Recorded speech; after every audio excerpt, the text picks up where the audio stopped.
हमारे ऋषि मुनियों का कहना है कि आप चाहे तो हवा में तैर सकते हैं, पानी पर चल सकते हैं, पूरी दुनिया जीत सकते हैं, लेकिन अपने मन की चाल समझना इन सब कामों से कठिन काम होता है।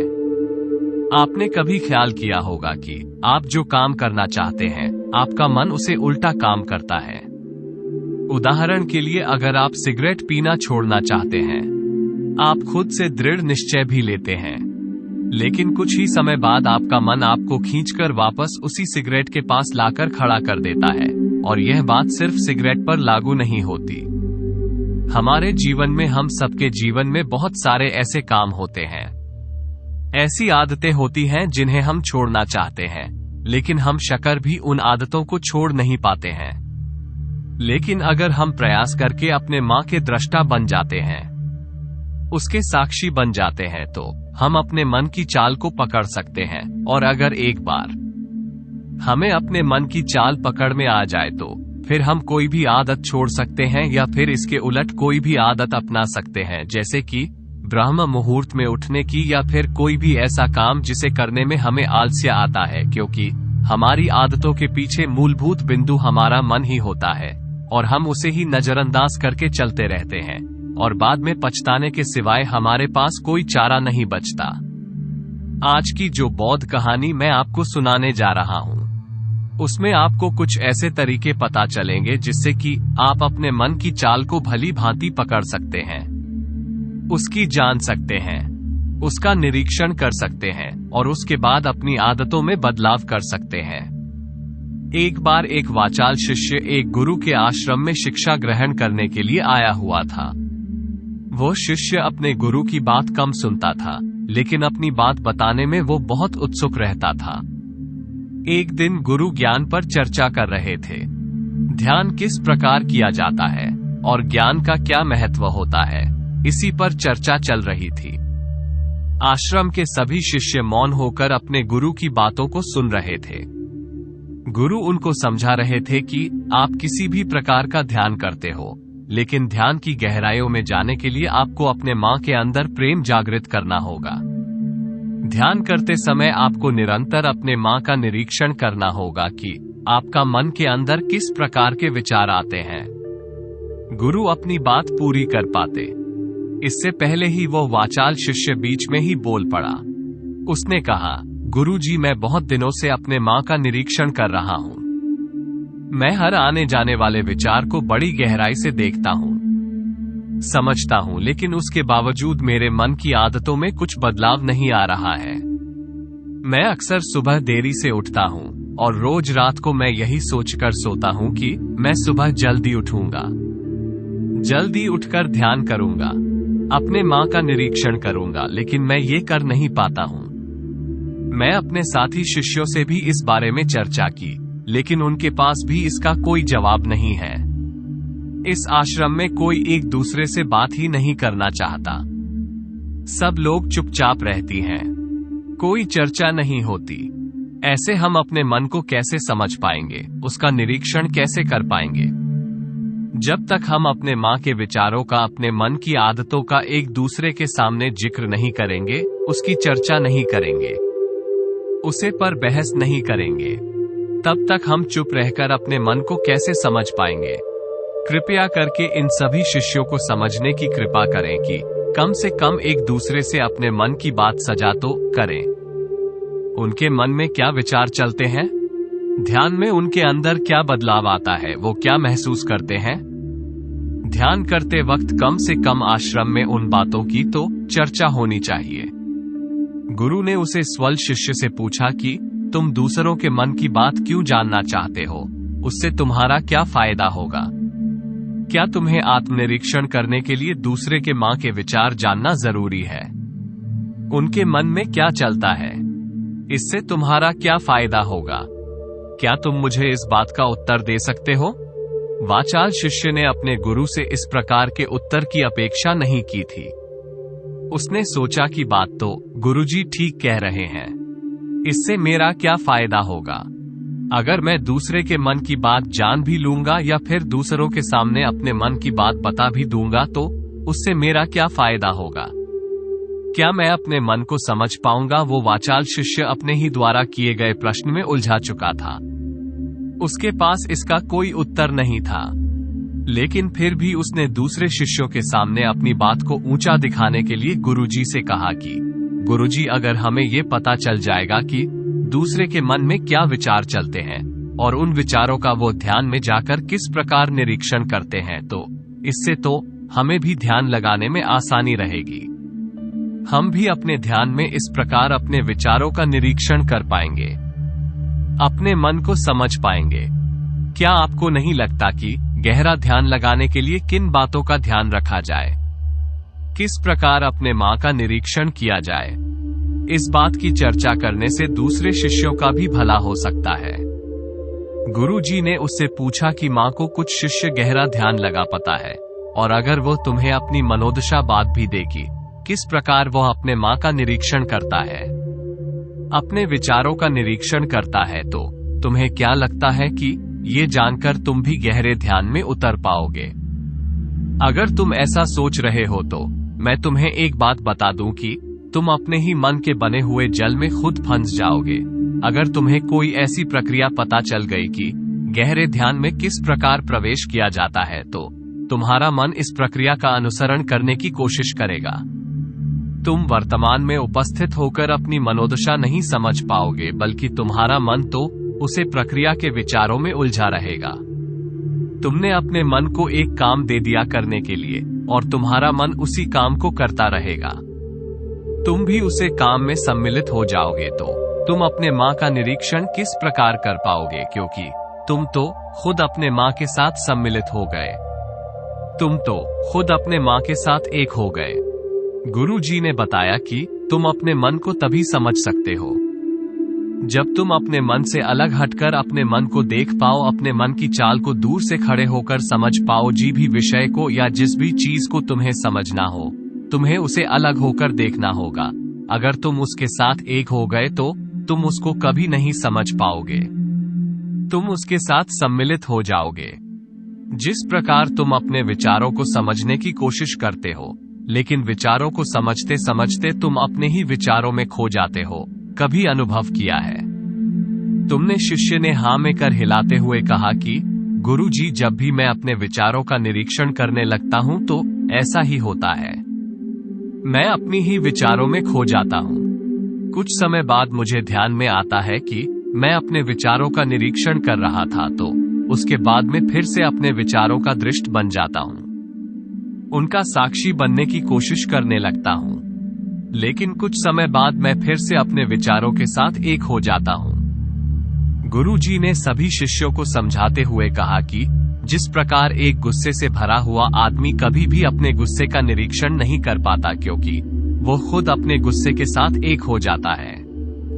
वो अपने गुस्से को ही अपना अस्तित्व मान लेता है, और इसीलिए वो ये कभी नहीं देख पाता कि ये गुस्सा उसके मन को किस प्रकार प्रभावित कर रहा है, किस प्रकार यह गुस्सा उसके मन को दुखी कर जाएगा।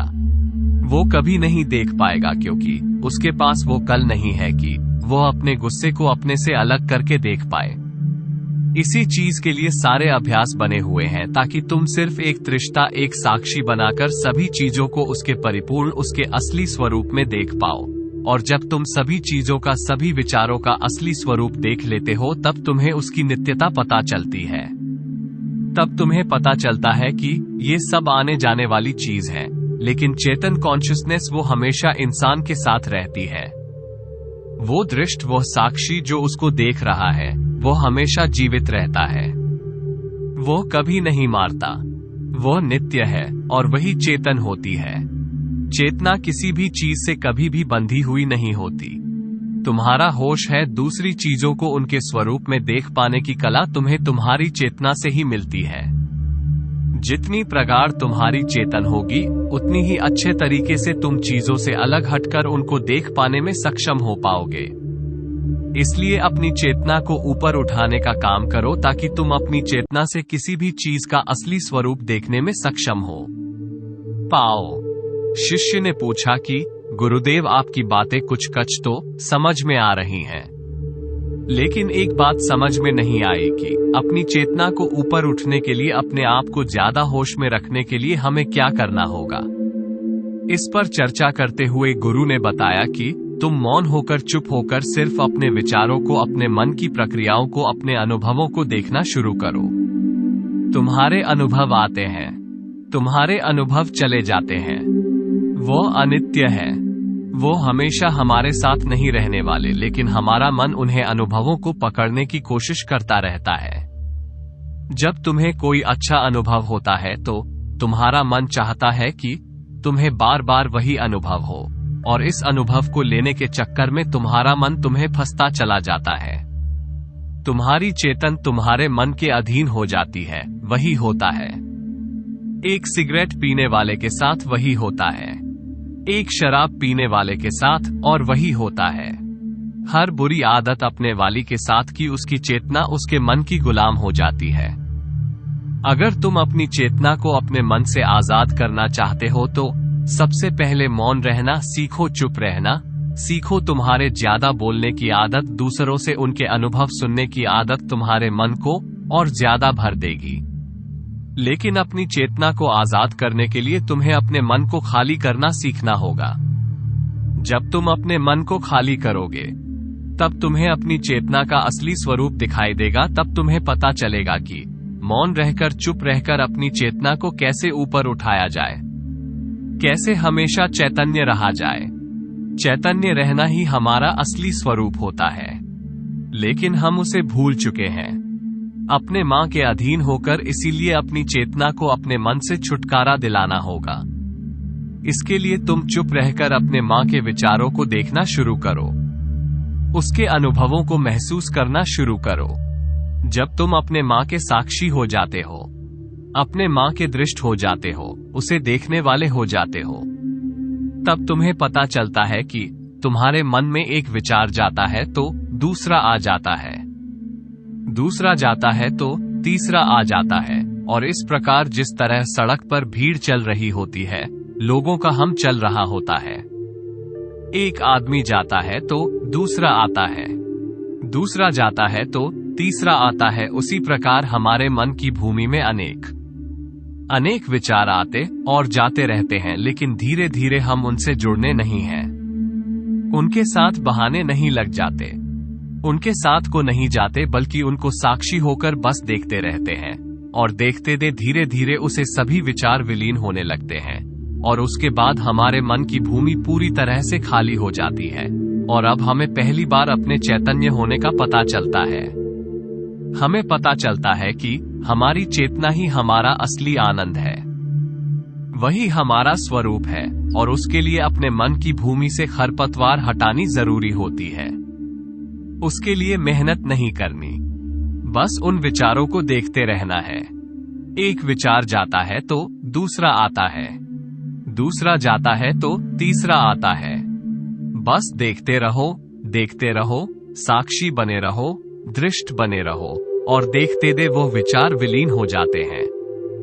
लेकिन इसके लिए तुम्हें चुप रहकर अभ्यास करना होगा, चुप रहकर अपने विचारों का आत्मनिरीक्षण करना होगा, अपने मन की भावनाओं को समझना होगा। कब तुम्हें गुस्सा आता है, कब तुम्हें खुशी होती है, उसे अलग खड़े होकर देखना होगा। जब भी हमें गुस्सा आता है या खुशी होती है या किसी से घृणा होती है तो हम तत्क्षण उत्तेजित हो जाते हैं, और उत्तेजना की वजह से ही हम उन भावनाओं को अलग होकर देख नहीं पाते हैं।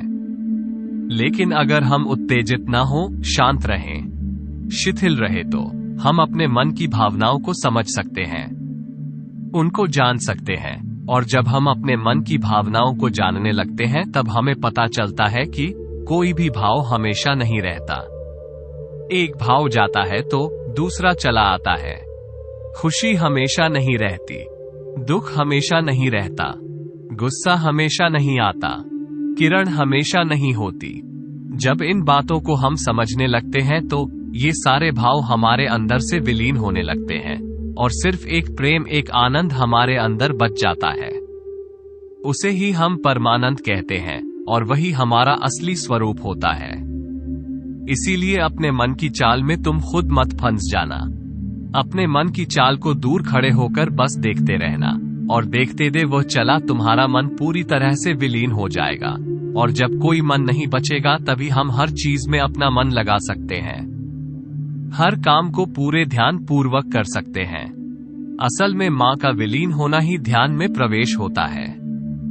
जब तक हमारा मन हावी होता है तब तक हम ध्यान में प्रवेश नहीं कर पाए, क्योंकि हमारा मन करेगा तब हम ध्यान करेंगे, और जब हमारा मन नहीं करेगा तब हम ध्यान नहीं करेंगे, और ऐसा हर काम में लागू होता है। लेकिन एक बार अगर हमारा मन विलीन हो जाता है तो हम हर काम में ध्यान लगा सकते हैं, और ध्यान ही हमारा असली स्वरूप बन जाता है, वही चेतन बन जाती है।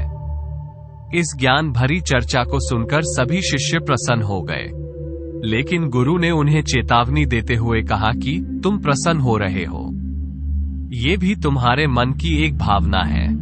तुम्हें ये बातें सुनने में मजा आ रहा है, इसीलिए तुम प्रसन्न हो रहे हो, लेकिन ये बातें हमेशा कोई तुम्हें नहीं सुनाएगा, और इसी वजह से तुम्हारा मन हमेशा प्रसन्न नहीं रह पाएगा।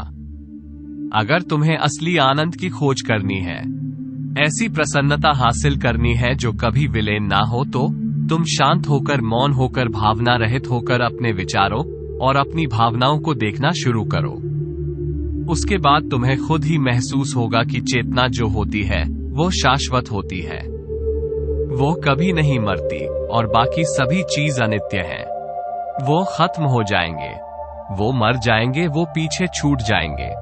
कोई भी चीज इस संसार में शाश्वत नहीं होती, शिवाय हमारी चेतना के। जब हमारे प्राण छुट्टी हैं तो हमारे शरीर से सबसे पहले हमारी चेतना ही निकलती है, इसीलिए चेतन कभी नहीं मारते। गुरु ने सभी को निर्देश देते हुए कहा कि आज हम मौन रहकर अपने मां के विचारों और उसकी भावनाओं पर ध्यान लगाएंगे। ध्यान लगाएंगे, उसके साथ सम्मिलित नहीं होंगे, बस उसे दूर से खड़े होकर देखते रहेंगे। थोड़ा कठिन है, लेकिन अभ्यास करने से तुम इसमें पारंगत हो जाओगे। और इसके बाद गुरु ने सभी को ध्यान लगाने का संकेत किया। तो दोस्तों, कैसी लगी ये कहानी आपको? कमेंट सेक्शन में जरूर बताना, और अच्छी लगी हो तो इस चैनल को सब्सक्राइब करके नोटिफिकेशन बेल को जरूर प्रेस कर देना। तो मिलते हैं किसी अगली कहानी में, तब तक के लिए अपना ख्याल रखना।